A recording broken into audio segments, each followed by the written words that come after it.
A very healthy good morning to one and all. My name is Siddharth Srine. I am working as a sports officer in Madhya Pradesh. It's my pleasure that I got opportunity to address you all on this auspicious occasion, National Sports Day, that is 29th of August. I congratulate Principal Shri Kanwar Singh and his team who has organized such a wonderful program on this very lovely day. Sir, your efforts are appreciable. बच्चों, हमारे जीवन में खेलों का महत्व कुछ ऐसा ही है जैसे हमारे परिवार का, इस हवा का, पानी का, यानी जीने के लिए जो चीजें जरूरी है, खेलों का महत्व उनसे कहीं भी कम नहीं है। ये समझने की जरूरत है कि खेल जिस तरह से आपसे जुड़ते हैं, आपको भी वैसे ही उन्मुक्त भाव से उन खेलों से जुड़ना होगा। केंद्रीय विद्यालय संगठन के बच्चों से क्योंकि बात हो रही है, तो आपके यहाँ प्राइमरी सेक्शन जो क्लास 1 से लेके क्लास 5 तक डिवाइड है, उन बच्चों से मेरी विशेष एक रिक्वेस्ट है कि वे बच्चे अपने आप को फिजिकल एक्टिविटीज में इन्वॉल्व जरूर करें। और इसमें जरूरी ये है कि आप जरूरी नहीं कि किसी प्रोफेशनल स्पोर्ट्स में जाएं, जरूरी नहीं कि आप स्टेडियम में जाएं, एकेडमी में जाएं, यानी ऐसा कोई जरूरी नहीं कि आप किसी सीरियस एक्टिविटी में एंगेज हो रहे हैं, लेकिन जरूरी ये है कि आप नियमित रूप से कम 40 से 50 मिनट स्पोर्ट्स एक्टिविटी के लिए जाएं। अब वो चाहे कबड्डी हो, खो खो हो, पकड़म पकड़ाई हो, चोर सिपाही हो, रस्सी कूद हो, या साइकिलिंग हो, स्विमिंग हो, ये रेंज ऑफ एक्टिविटी आपके लिए है, लेकिन जरूरी है कि आप नियमित रूप से इसमें प्रतिभाग करें। अब इससे होगा क्या?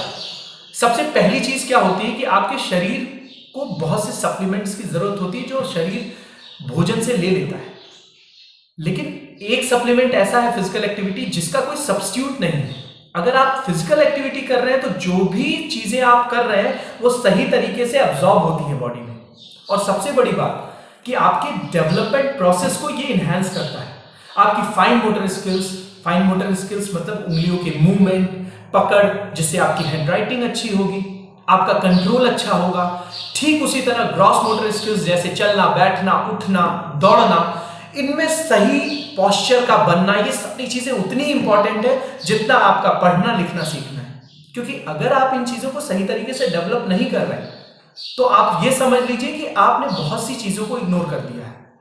वैसे केवी इस मामले में बहुत ही अच्छे इनिशिएटिव ऑलरेडी ले चुका है, जैसे स्वस्थ बच्चे स्वस्थ भारत के माध्यम से साल में 2 बार आपका फिजिकल असेसमेंट भी किया जाता है। अब उस असेसमेंट में अगर आपको लगता है कि आप कहीं पीछे रह रहे हैं तो आपको रोज फिजिकल एक्टिविटी करके अपने आप को तैयार करना होगा।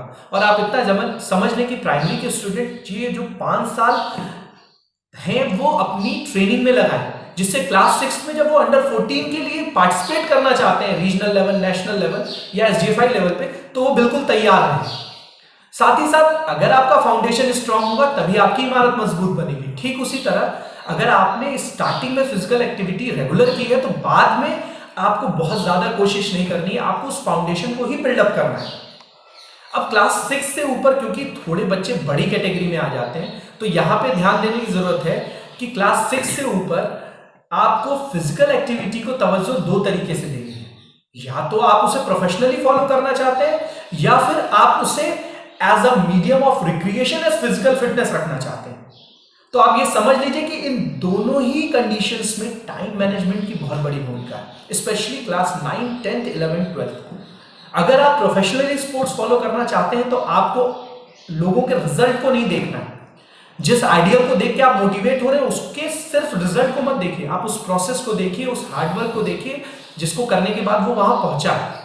तो आपको वो भी फॉलो करना है और आपको एक बैलेंस लेके चलना है कि आपकी पढ़ाई बिल्कुल ना छूटे, क्योंकि मेंटल डेवलपमेंट कहीं ना कहीं आपकी पढ़ाई से भी जुड़ा हुआ है। और एक खिलाड़ी तभी मजबूत है जब वो अपने शरीर और दिमाग को समान रूप से इस्तेमाल कर पा रहा है। रही बात अगर आप as a medium of physical activity and fitness लेना चाहते हैं तो आपको टाइम मैनेजमेंट करना पड़ेगा। कई बार पेरेंट इंटरफेयर करते हैं कि मेरे बच्चे को खेलने के लिए टाइम बहुत ज्यादा है, वो बहुत खेल रहा है, मैं खेलने नहीं दूंगा, उसकी पढ़ाई खराब हो जाएगी। ये सबके लिए जिम्मेदार केवल और केवल हम खुद होते हैं बच्चों, क्योंकि हमने टाइम मैनेजमेंट नहीं किया। हमने अपने पेरेंट को कन्विंस ही नहीं किया कि हम पढ़ाई और खेल दोनों साथ लेके चल सकते हैं। अगर हमारा पढ़ाई और खेल में आउटपुट एक जैसा है, अगर हम टाइम मैनेजमेंट कर रहे हैं और जितना टाइम पढ़ाई में देना है, जितना टाइम खेल में देना है बराबर दे रहे हैं, और दोनों तरफ से आउटपुट मिल रहा है, तो कौन ऐसा पेरेंट है जो आपको खेलने या पढ़ने दोनों चीजों से रोक दे? तो समझ यहां है कि टाइम मैनेजमेंट कैसे करना है। और जैसे जैसे क्लासेस बड़ी होती है, स्ट्रेस बढ़ता है, तो स्पोर्ट्स आपके लिए स्ट्रेस बस्टर का काम करता है। और आप खुद देखेंगे कि अगर आप अपने आप को रेगुलर फिजिकल एक्टिविटी में एंगेज कर रहे हैं, तो आपका सेल्फ कॉन्फिडेंस, आपका फोकस, आपका हार्ड वर्क, लंबे समय तक सिटिंग कैपेसिटी, आपके डाइवर्जन से आप दूर होंगे, बिना मतलब का कंप्यूटर मोबाइल गेम से आप बचेंगे, यानी आप पॉजिटिविटी के साथ एक सही डायरेक्शन की तरफ जा रहे होंगे। और इससे अच्छा कुछ नहीं होगा आपके लिए। एक और बात, खुद मजबूत बनिए, ये बहुत अच्छी बात है, खुद फिट रहिए, बहुत अच्छी बात है, लेकिन अपने अपने आस पड़ोस में, अपने पेरेंट्स को इस बात के लिए मोटिवेट करना आपकी जिम्मेदारी है कि आपकी फिटनेस, पूरे परिवार की फिटनेस, ये सब कुछ साथ चलने वाला है। उनको टहलने के लिए मोटिवेट करिए, उनको पार्क जाने के लिए मोटिवेट करिए, उनको साइकिलिंग के लिए मोटिवेट करिए, आप उनके साथ खुद जाइए। हमेशा पेरेंट्स जिम्मेदारी लें ऐसा जरूरी नहीं है, अब समय आ गया है कि हम और आप जिम्मेदारी लें। साथ ही साथ मैं सभी टीचर्स को भी कहना चाहता हूं कि आप भी फिटनेस पे ध्यान दें, क्योंकि फिटनेस एक ऐसा आप एसेट है आपके लिए कि अगर वो है आपके पास तो आपकी वर्क इफिशिएंसी हमेशा बढ़ जाएगी, आप जल्दी थकेंगे नहीं और आपका आउटपुट वैरी नहीं करेगा।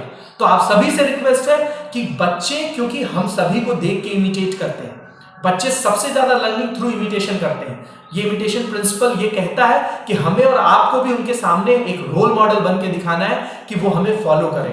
तो बच्चों, चलो आज हम ये वादा करते हैं अपने आप से कि हम कम से कम रोज 50 मिनट फिजिकल एक्टिविटी को देंगे, जिससे इस राष्ट्रीय खेल दिवस का महत्व बढ़ेगा, हमारा देश आगे बढ़ेगा और हम सिर्फ नागरिक नहीं होंगे देश के, वो मजबूत इकाई बनेंगे जो हमारे देश को विकसित होने से कभी रोकेगी नहीं। हम अपने देश के लिए हेल्दी एसेट बनेंगे, कभी भी बीमार या कमजोर बन के अपने देश को पीछे नहीं खींचेंगे। आज इसी प्रण के साथ मैं अपनी वाणी को विराम देता हूं। आप सभी का बहुत बहुत धन्यवाद। जय हिंद, जय भारत।